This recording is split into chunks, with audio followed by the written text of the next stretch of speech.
Right now at 5 o'clock, we are tracking a weather impact alert as we speak for central Indiana. We've got a busy radar right now, as you can see. Yeah, and we are watching this potential for severe weather across central Indiana, so we want to get that to you as soon as possible. Thanks for joining us at 5. I'm Anne Marie. I'm Dustin Grove. Felicia's off. We have live team coverage as all of Indiana prepares for tonight's storms. We're going to start with Angela Buckman, who's been tracking the timing. This is really essential and really what makes it so dangerous, this timing being so late, Angela. Yes, wave 1, Ann and Dustin, didn't bring us severe weather. That's the good news. I don't think we're going to be as lucky with wave 2 between that 6 p.m. and 2 a.m. time frame. So now through early tomorrow morning, significant wind gusts, hail and tornadoes all in play. Now is the time to know that safety plan, be ready to put it in action when warnings are issued. Make sure that cell phone is charged and that you are ready for these threats, including a high threat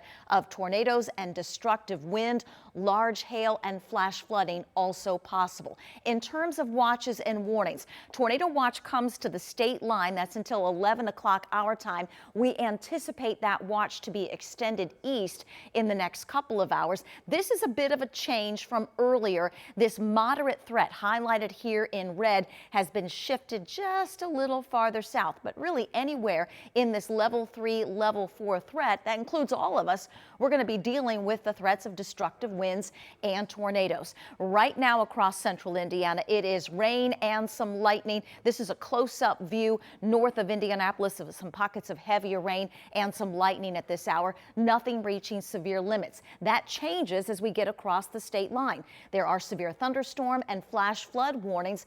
All of this continues to move our way over the next several hours. Increasing threat of severe weather.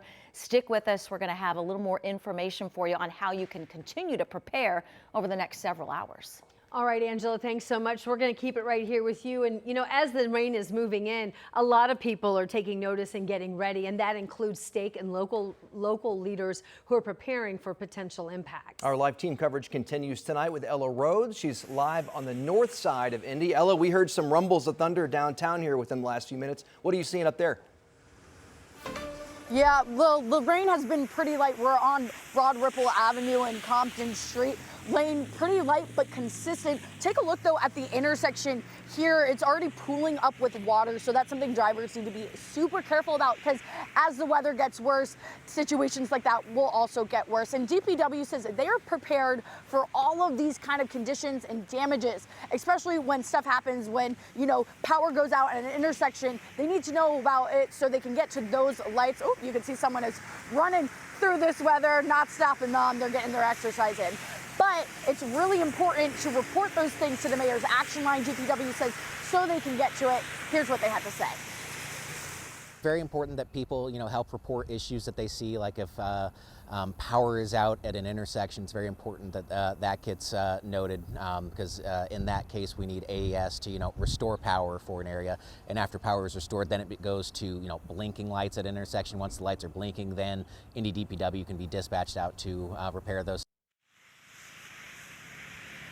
DPW says they're really prepared for anything and to reach out to them when you see something, just to stay vigilant as severe weather makes its way toward Indianapolis. Now, I do want to toss it over to Rich Nye, who's with the State Emergency Operations Center. Rich?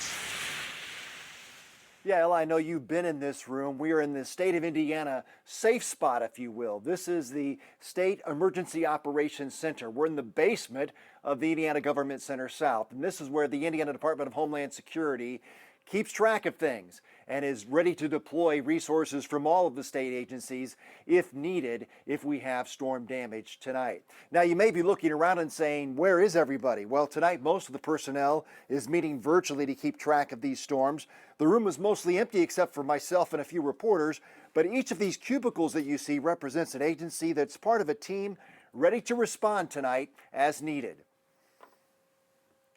So this is where we have that broad view of the state. We're watching those counties. We're listening to what they need, how they're responding, if there's damage, and then providing those resources from our partner agencies, Department of Transportation, State Police, Department of Natural Resources, Red Cross.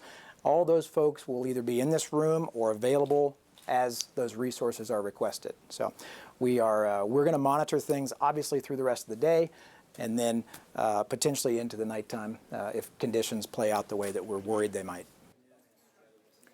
The State Emergency Operations Center is ready to respond if we have that storm damage tonight, and really ready to hear from local counties. This is where they call in and contact if they've got serious situations where they need help from the state. You can see all the monitors in this room behind me, keeping track of that information, including that we are certainly right now at a level 3 activation for staffing for emergency management. And that means emergency conditions, the highest level would be a level 1. So we're on standby tonight. Right now it's very quiet, and that's a good thing, but we've just been warned by Angela that the worst is probably to come. All right, I know you'll keep an eye on it. From there, Rich, thank you very much. And we're also getting some insight tonight into how those local emergency management agencies, the counties, decide when and when not to actually sound the sirens. Yeah, so you might hear the siren and you're like, okay, I hear the siren, what does that mean? Well, this is from the Hamilton County Emergency Management Agency. They say the sirens you hear are only going to sound during a tornado warning, a tornado emergency, or a destructive thunderstorm warning. So Angela's back here now with a closer look at what exactly these designations mean. So help us out. I'm going to help you out. First and foremost, outdoor sirens, they're that. Only for outdoor use, even though sometimes you can hear them inside. And it gets a little confusing because some communities, if there's a tornado watch and a regular severe thunderstorm warning, the sirens will sound. And it honestly depends on what community you live in. But I thought I'd break down what all of these warnings mean. If it's a severe thunderstorm warning, that means quarter-inch hail up to 58 miles per hour, and may or may not have the siren sound if you're under a severe thunderstorm watch, but the sirens can sound sometimes if you're under a tornado watch. Considerable severe thunderstorm warning, golf ball size hail, 70 mile per hour winds. Destructive, and we found this out from the emergency managers in Hamilton County that you just mentioned. They will sound the sirens on a destructive severe thunderstorm warning, and we had one, I lose track, a few months back, and all of us here in the studio, our phones went off. They will go off. Well. Remember it? Yeah. Those will go off. Your phones will go off for a destructive severe thunderstorm warning. Speaking of phones, make sure they're charged. Yeah, that's really, really good. Really important. Yeah, and we were talking about people are afraid to go down to the basement because they're watching on their TVs upstairs and they might not have a TV in the bathroom that they go to or the basement that they go to. And that's where the phone really makes the difference. Yes. You can keep watching on your phone, and if it's charged, you're going to know what's happening. And you will see that on our live streaming app. That's free.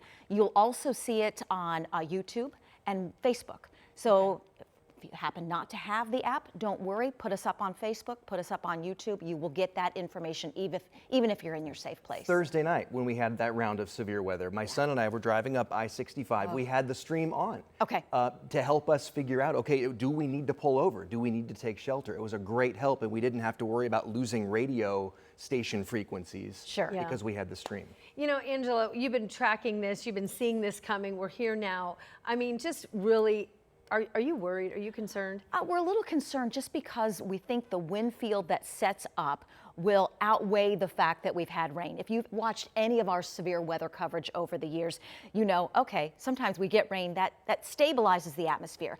We don't think that's going to be the case. Even though we've had rain a good part of the afternoon, the wind field we think will overcome that, and we will be dealing with tornado warnings. Yeah.